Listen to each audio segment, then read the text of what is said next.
Hello, this is March 11, 2013.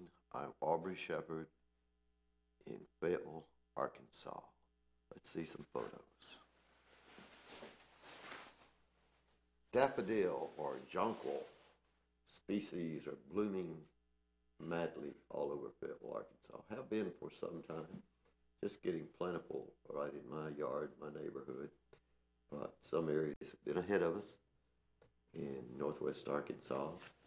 That's looking out toward the street.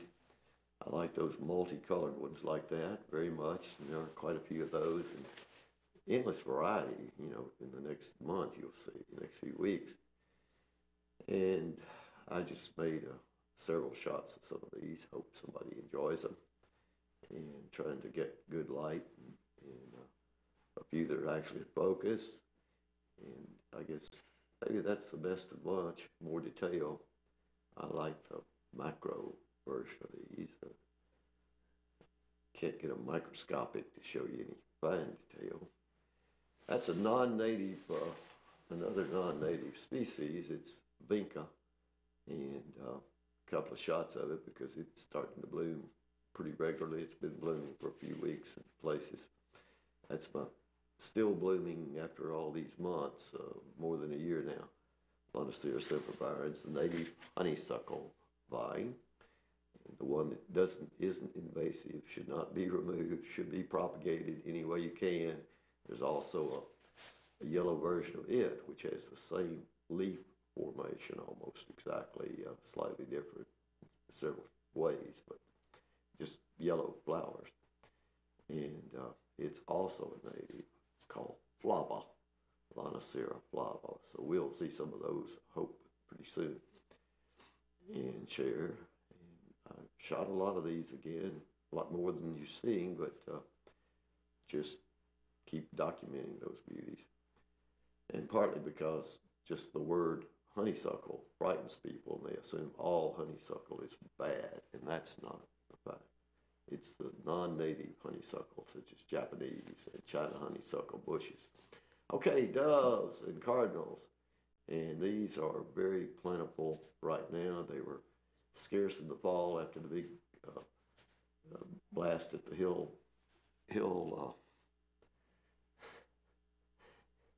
whatever you call hill apartments there by Hill Avenue. Some of the boys apparently took a shot or two into ones they'd baited to corn on the evening of Labor Day. Made them scarce there for a while.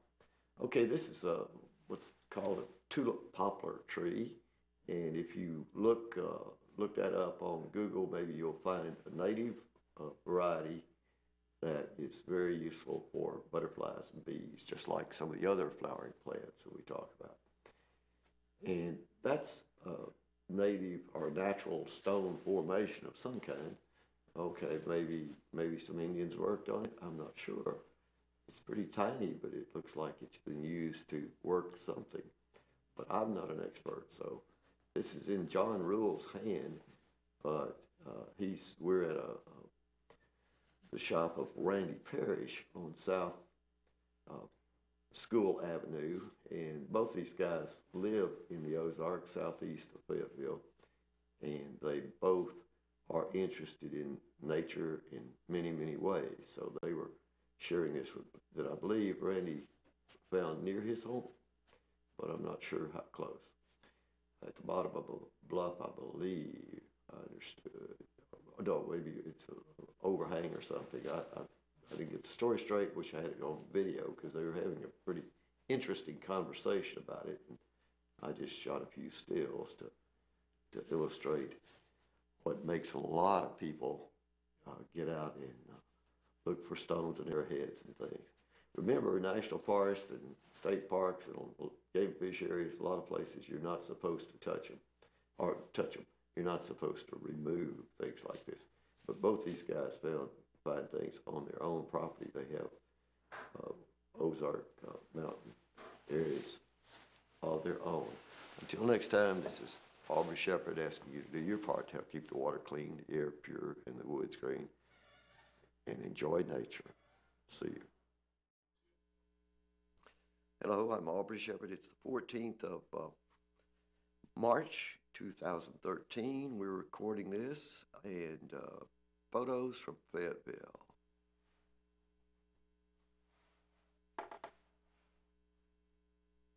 That's a railroad trestle, South Fayetteville, Arkansas. You're looking toward the Hill apartments on Hill Avenue, and this is from the railroad crossing where it historically crossed the town branch of the West Fork of the White River. This is becoming a part of the city's trail system, so they're resurfacing, shoring up the base of, and so forth. This old trestle, been there for possibly 100 years. Anyway, the other part of this set of pictures you'll see will be where that trail goes behind me there. You're looking east there into the Town Branch neighborhood. And, well, those pictures haven't popped up yet. We'll jump over to Southeast Avenue, and we've seen this shot a few times. And guess what? Now they've dug a ditch out to the street instead of pumping the water, letting it flow. This is near there. This is at the end of 5th Street, just between East Avenue and South College Avenue. And that's the Tanglewood branch. And notice how close the machine's sitting to the stream. Notice the small little bale of something or other there to try to protect the stream from muddy slop that's going to run off when they do start working on this lot. And you see the big tree in the right at the back. That is an enormous tree. Can't really tell how big it is from that angle. But anyway, that's the poor little effort to follow the rules and protect the stream from erosion and siltation. But that big tree is hollow. It's a habitat tree. It's the kind of thing that squirrels and raccoons and birds utilize, and we just hope they don't tear up its roots and cause it to fall into the creek there. But anyway, they want to build a house just over to our left there toward those pine trees. It'd be between that existing White House there and about the center behind there, up in that corner.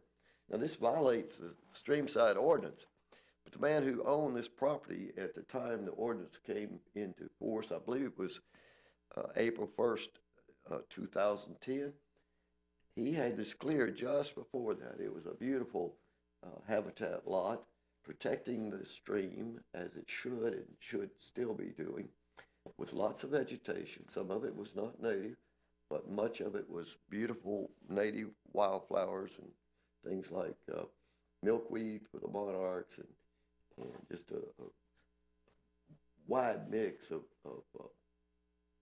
plants of beauty and value. So anyway, that's going to disappear. The water, when the water's up, it flows from the middle of that picture up at the top left and down through that flow area you can see. And there's a stray, I guess it's something in the daffodil general category. But anyway, it's a beauty, and it's fairly unusual, those flowers. So that's the wetland where the water flows across. It will be flowing from our right to our left in this photo, and then it's ditched down toward the street. You can see from this angle how close the stream is, and you can also see the bridge. That bridge is using the existing city right-of-way for 5th Street, which one would hope will never be opened up and paved, but across there. But it's the way the neighbors crisscross across that stream in that area, and it's a shortcut for many people, many different places they want to go. That's back to the town branch, and you can see that railroad tunnel, and see it's not in great shape. It's going to need some shoring up itself, but at least we will get to use it. It will be a trail. So it's one of the nice things that's happened since the Hill Place apartments finally were built. That was discussed in 2003 when they first cleared the land for that, but no work was done on it until late in 2012. Till next time, Aubrey Shepherd asks you to do your part to help keep the water clean, the air pure, woods green, and stay away from the streams with your development projects, please. They let you do it because it was grandfather did in this case, but it's just the wrong thing to do.